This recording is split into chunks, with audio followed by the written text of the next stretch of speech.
Emang karir apa aja sih yang lagi diimpi-impin sama Gen Z ini Kak sekarang? Jadi kalau diriku lihat bukan lebih ke spesifik jenis pekerjaannya, tapi lebih ke bagaimana nature dari pekerjaan itu sendiri. Gen Z jadinya lebih sukanya sama pekerjaan nggak terlalu mengikat, bisa dikerjain dimanapun, mereka mau sambil ngapain, waktunya fleksibel, itu mereka secara umum lebih suka.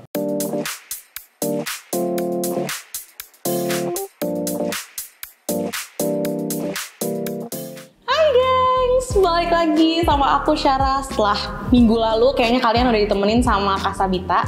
Once again, back with me. Maaf kalau misalnya bosen, karena nanti in the future kayaknya kamu bakal ketemu aku lagi terus-terus di episode-episode selanjutnya. Oke, hari ini kita bakal ngomongin sesuatu topik yang lagi dibahas kayaknya di X, udah bukan Twitter lagi kayaknya sekarang. X, terus di Instagram juga banyak yang ngobrolin, yaitu gimana sih caranya kita mupuk karir kita sama digital skills. Itu kayaknya banyak banget kalian yang juga kepo di Instagram kita, bahkan ada yang ngobrol-ngobrol sama kita juga. Nah, tapi aku tuh nggak punya banyak konteks atas si digital skill ini. Of course, aku nggak bisa sendirian, karena hari ini aku bakal ditemenin sama beliau ini. Menurutku keren banget, karena di umurnya yang menurutku masih muda banget, itu udah membuat suatu platform edukasi yang keren banget. Nah, dan spesialnya lagi, beliau adalah bintang tamu laki-laki pertama di Gen Z Curcol. Penasaran kan siapa? Without any further ado, please say hi to Kak Dika. Halo Syara, halo geng semuanya, salam kenal. Namaku Andika, founder dan CEO dari Rakamin Academy. Dan baru tahu nih kalau ternyata tamu laki-laki pertama gitu ya. Jadi agak minder nih kayaknya nih, belum para wanita-wanita. Kita tuh walaupun emang role model kita juga banyak mengenai perempuan, tapi laki-laki kan juga menunjang kesetaraan gender juga ya Kak. Iya. Oh iya Kak, tadi kan aku udah mention juga kalau Kakak founder dan CEO dari Rakamin. Nah, boleh dong Kak di-spill Rakamin tuh sebenarnya apa sih?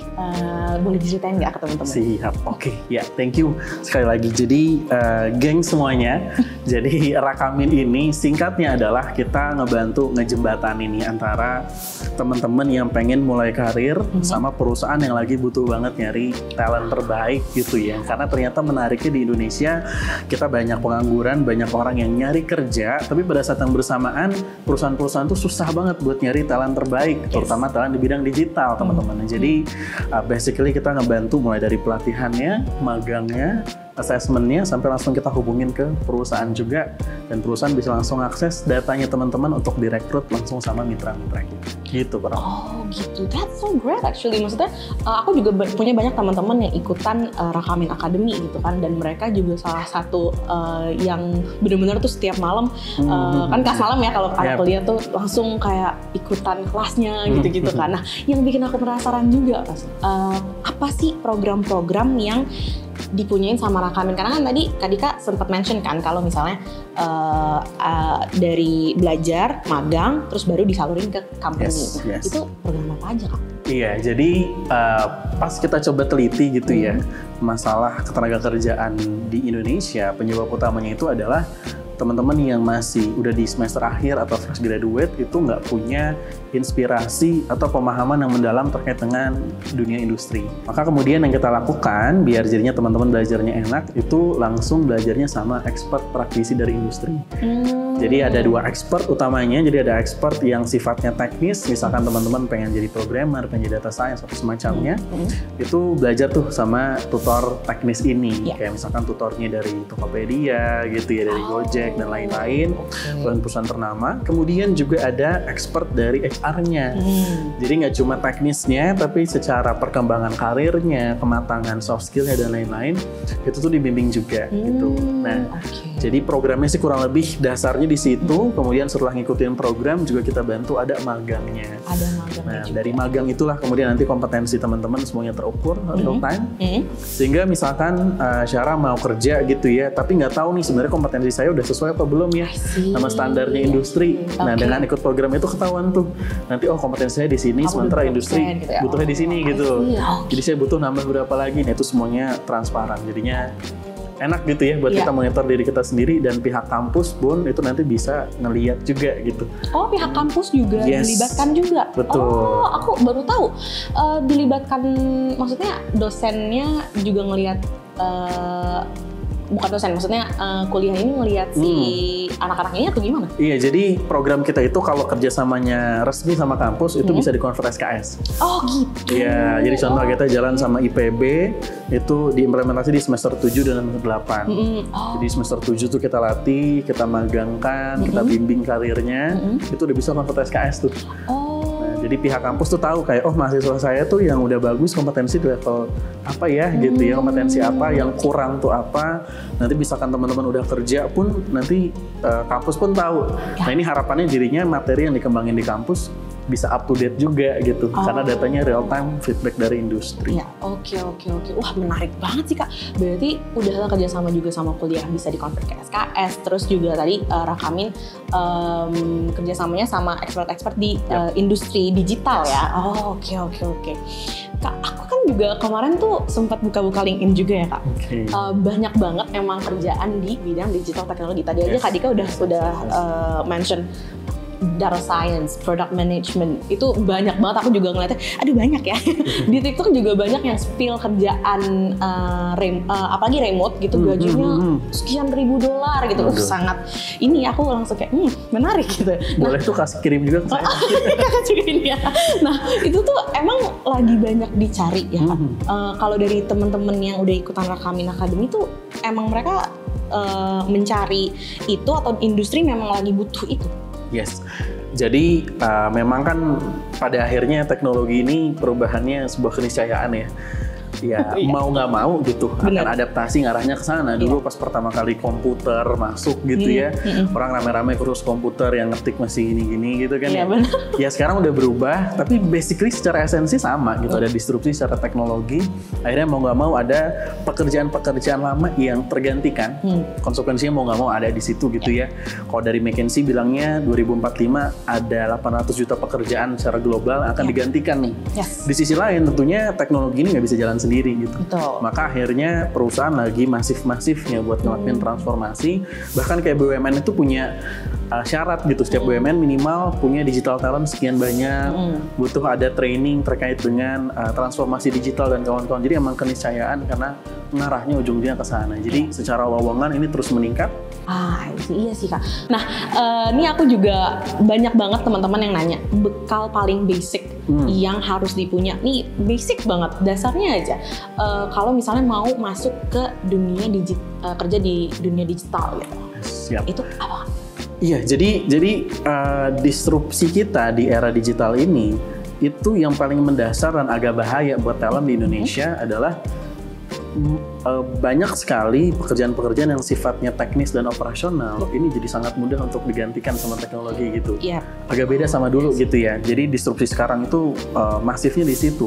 Sementara talent Indonesia 80-90% komposisinya itu talent yang bukan skilled workforce. Jadi masih banyaknya ya udah misalnya ngerjain pekerjaan-pekerjaan teknis gitu ya. Pun ketika kita bicara tentang jadi kan kami memang buka terus gitu ya batch setiap bulan. Banyak orang-orang yang mau shifting untuk di bidang digital dan nggak berhasil. Itu karena perspektifnya itu masih ngerjain teknis aja, nunggu arahan gitu ya, dikasih penjabaran detail segala macam baru bisa ngerjain.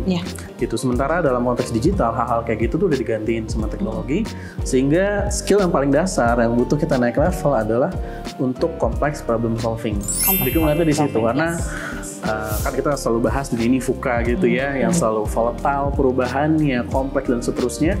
Yang di situ tuh butuh orang-orang yang udah bisa paham sendiri, ini masalahnya tuh apa sih akarnya, kemudian kira-kira ditarik solusinya apa, coba solving itu yang paling dasar, karena ujung-ujungnya teknologi kan cuma alat ya. Nah itu sih yang masih kurang banget, dan kenyataannya ketika direkrut pasti tesnya kalau untuk di bidang digital itu solving problems, dan kalau itu nggak bisa, jadinya ini orang teknis yang masih harus didiktein gitu. Jatuhnya jadi ya another robot yang bisa digantiin robot lain gitu ya. Benar sih Kak. Nah, aku langsung jadi punya banyak pertanyaan buat Kak Dika juga, karena aku jadi kepikiran soalnya relate juga nih sama aku yang aku juga baru lulus gitu ya, dan lumayan sama. Nah, tapi aku pengen kenal lebih jauh dulu sama Kak Dika, karena teman-teman juga kepo Kak Dika nih orangnya kayak gimana. So ini kita ada permainan Kak, namanya Card Challenge. Jadi kita langsung masuk ke Card Challenge dulu kali ya.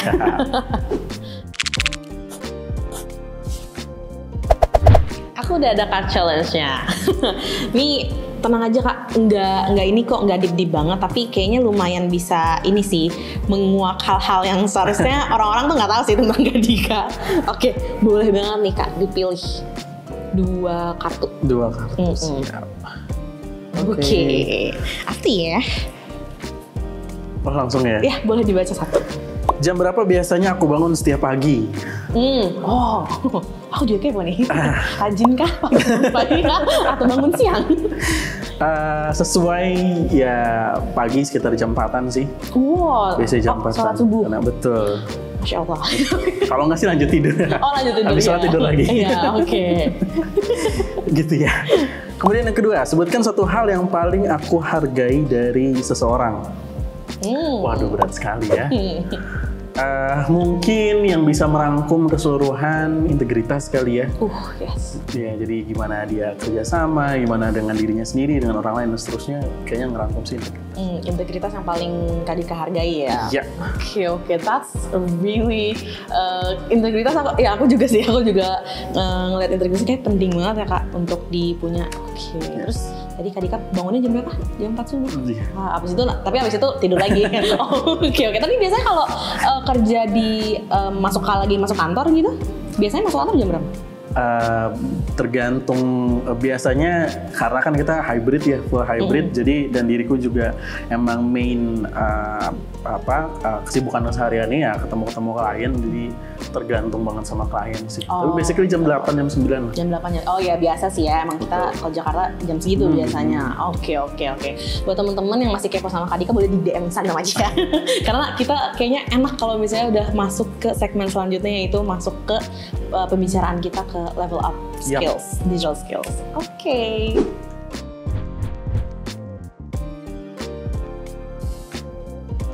Nah, nih sekarang aku pengen nanya-nanya ke Kak Dika langsung ke tentang perkembangan digital ini Kak. Gen Z kan sekarang lagi diomongin banget ya Kak. Apalagi tentang skills digital. Tadi aku juga udah mention di TikTok, di mana-mana, di X, LinkedIn bahkan. Nah, penglihatan Kak Dika selama membangun Rakamin itu kan masih banyak kan milenial dan Gen Z nggak sih Kak? Ya. Nah, emang karir apa aja sih yang lagi diimpi-impin sama Gen Z ini Kak sekarang? Dari mereka gitu. Iya, jadi menariknya ini sebenarnya kalau kita lihat secara behavior gitu ya, Gen Z ini pengennya jenis pekerjaan yang tentunya nggak terlalu terikat. Gitu. Tapi Gen Z ini sebenarnya harus dibedain juga loh. Indonesia karena landscape-nya luas ya. Jadi Gen Z kota sama Gen Z daerah yang keterpaparannya terhadap kehidupan yang instan di digital itu ya beda gitu. Akhirnya behaviornya beda juga. Buat yang di kota biasanya nggak suka tuh pekerjaan yang terlalu mengikat gitu ya, aturannya rigid segala macam. Jadi mungkin mereka nggak terlalu tertarik sama BUMN gitu-gitu ya. Betul. Sementara kalau di daerah itu BUMN sama CPNS itu masih jadi beban mertua, calon mertua gitu kan ya. Jadi iya kan, apalagi buat laki-laki gitu ya, kalau misalnya udah dapet gitu ntar tinggal nge-DM orang yang ditaksir gitu. Itu kan enak gitu. Jadi ada perbedaan sih seperti itu, faktanya seperti itu. Jadi kalau diriku lihat bukan lebih ke spesifik jenis pekerjaannya, tapi lebih ke bagaimana nature dari pekerjaan itu sendiri. Nature dari pekerjaan. Iya, kalau misalkan Gen Z jadinya lebih sukanya sama pekerjaan benar nggak terlalu mengikat, bisa dikerjain dimanapun, mereka mau sambil ngapain, mau punya fleksibel, itu mereka secara umum lebih suka gitu. Nah memang tapi sekarang pekerjaan-pekerjaan yang bisa seperti itu, ya pekerjaan-pekerjaan yang secara nature juga masih baru, cenderung baru gitu ya. Misalkan ada data scientist, programmer, kemudian digital marketing, product management, UI UX gitu ya, business analyst dan lain-lain gitu. Basic skill yang harus dipunyai buat masuk ke digital skill tuh apa? Tadi kan Kak Dika udah jawab kan. Nah tapi sekarang aku pengen tanya skill spesifik yang harus dipunyain kalau misalnya kita mau ke dunia digital, dunia teknologi, dan ada nggak sih cara gampangnya buat ngasah skill spesifik ini? Orang-orang yang akhirnya bisa dapat kerja dengan cepat gitu ya, technical skills yang teman-teman akan pelajari itu akan ngebantu teman-teman lolos sampai tahap interview. Iya. Ketika teman-teman masuk di tahap interview, interview user dulu gitu, interview user ya teman-teman bakalan lolosnya juga ditanyain terkait dengan teknis juga. Tapi sebenarnya yang menarik adalah ketika wawancara itu ditanyain teknisnya, tapi habis itu teman-teman kayak dikorek gitu ya, seberapa paham, seberapa jalan sih otaknya gitu ya kasarnya dalam mengerjakan itu gitu. Jadi problem solvingnya juga yang ujung-ujungnya dicek lagi gitu. Apalagi pas wawancara HR, maka kemampuan komunikasi, leadership gitu ya, teamwork itu nanti yang bakalan lebih banyak dicek gitu ya. Kurang lebih itu sih yang proven ya, mereka-mereka yang bagus di situ itu dapat kerjanya cepat. Kak Dika juga udah mention masuk ke dunia kerja tuh macem-macem orang-orangnya, tipe-tipenya, bahkan behaviornya. Nah, yang aku juga kepoin peluang kerja nih di dunia digital. Peluangnya kan tadi banyak ya, tapi kan SDM-nya mungkin belum bisa setara sama apa yang dicari sama para perusahaan. Nah, udah gitu banyak banget perusahaan yang remote working, terus ada nomad digital people yang kayak gitu-gitu kan ya Kak. Nah, emang trennya dan peluangnya saat ini kondisinya lagi gimana sih Kak dari perusahaan-perusahaan tersebut? Yes, mungkin kita bagi ya, ada perusahaan-perusahaan emang perusahaan Indonesia sama perusahaan-perusahaan internasional. Kalau Indonesia mungkin karena memang balik lagi ya, secara penetrasi digital di Indonesia kan ya mungkin bisa dibilang lebih telat dibandingkan negara-negara yang udah lebih maju. Sehingga generasi-generasi yang sekarang ngambil decision maker itu keterpaparan terhadap digitalnya juga nggak begitu dalam.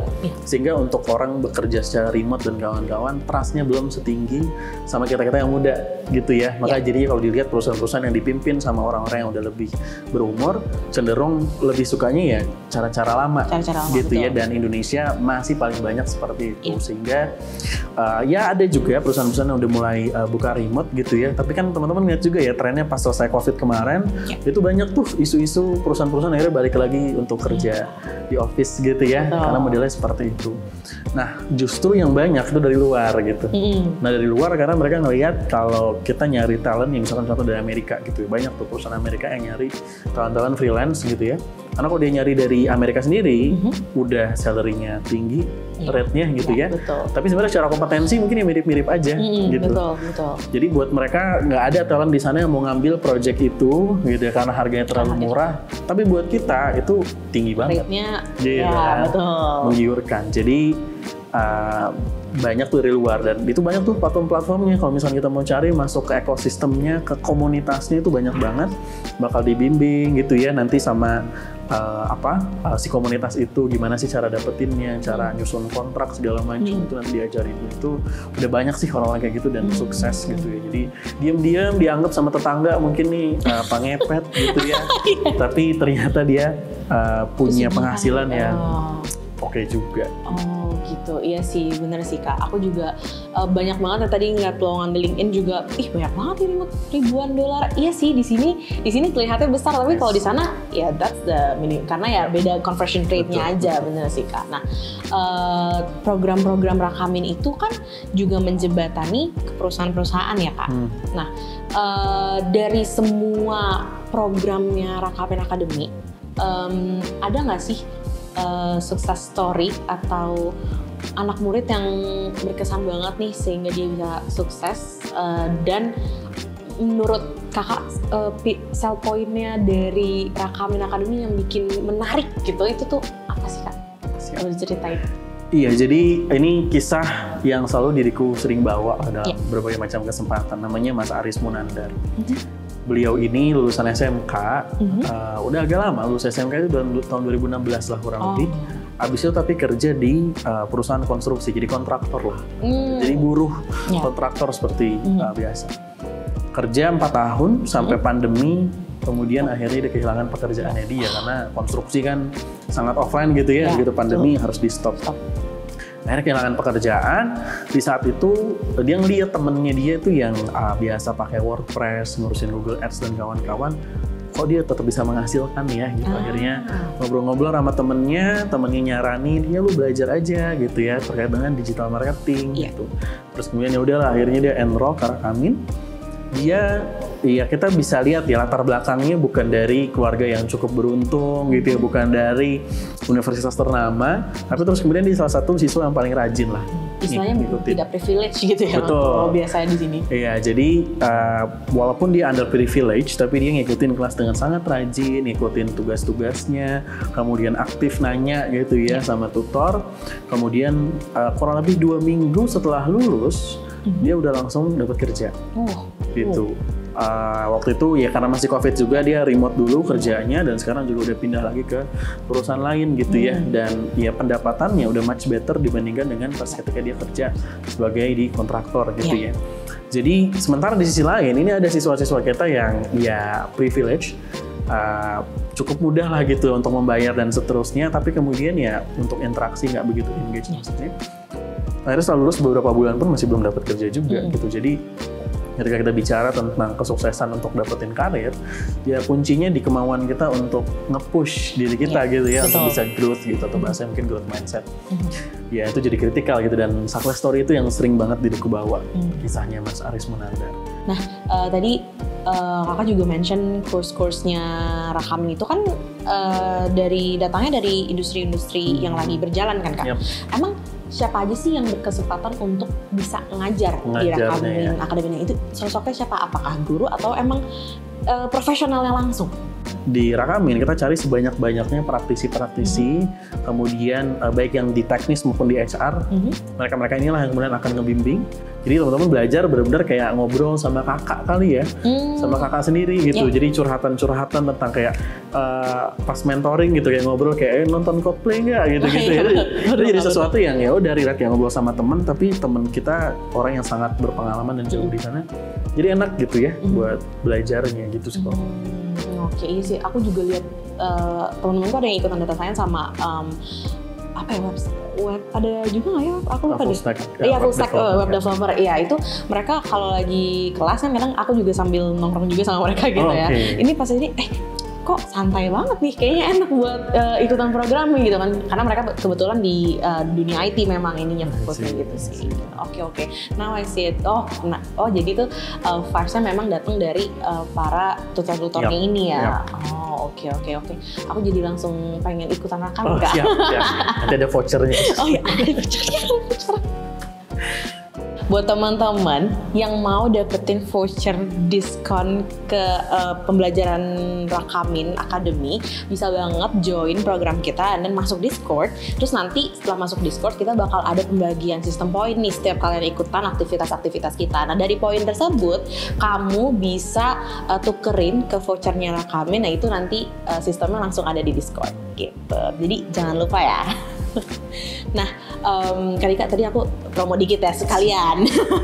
Nah, tadi kan aku udah ngobrol lumayan panjang sama Kak Dika, dan aku nemuin 3 poin krusial buat teman-teman yang lagi nonton, yaitu you have to know apa yang kamu mau cari, tujuannya tuh apa gitu. Dan yang kedua harus ada kemauan untuk mencapai tujuan tersebut. Dan yang ketiga ini sebenarnya lebih ke personalnya Kak Dika sih, tapi aku ngelihatnya kayaknya Gen Z butuh banget nih integritas. Ya 3 ini menurutku lumayan poin pamungkas dari Kak Dika untuk teman-teman. Nah terakhirnya nih Kak Dika, ada nggak Kak Dika kasih pesan-pesan atau tips dan trik untuk teman-teman, khususnya para perempuan muda nih yang lagi pada nonton, perempuan-perempuan gemes ini yang lagi mau mengembangkan diri dan karirnya, khususnya yang mau di bidang STEM dan bidang digital?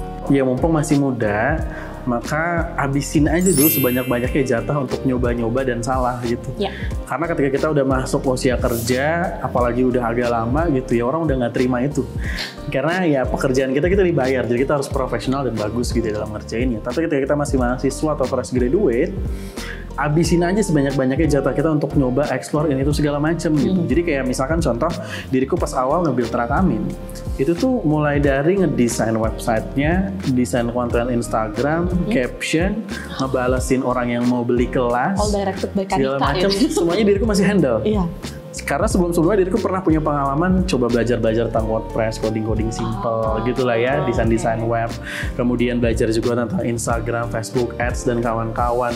Jadi kita nggak tahu gitu ke depannya konstelasi dari hal-hal yang udah pernah kita eksplor selama kita muda ini ngebawa kita kemana gitu. Dan ini memperkaya kita dan akhirnya kita tahu dengan sangat baik gue tuh mau kemana.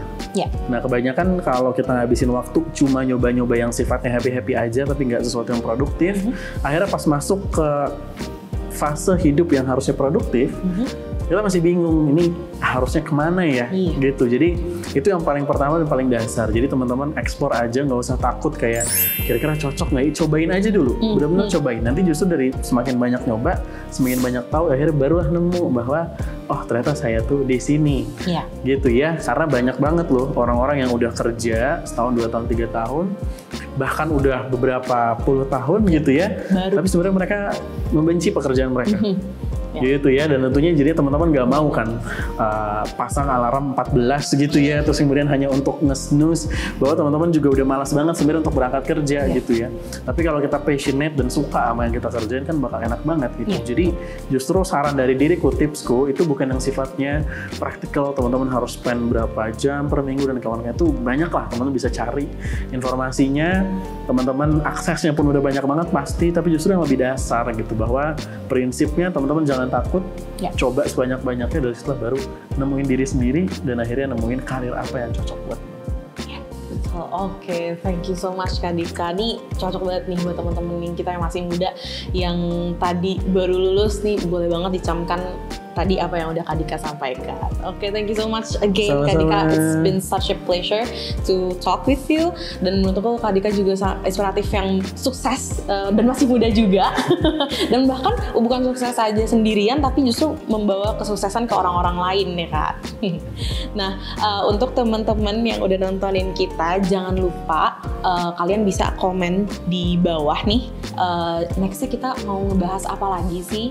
Also, don't forget to subscribe, share, dan juga like video ini. Dan kita akan bertemu di episode selanjutnya. Jangan cercol. Bye-bye!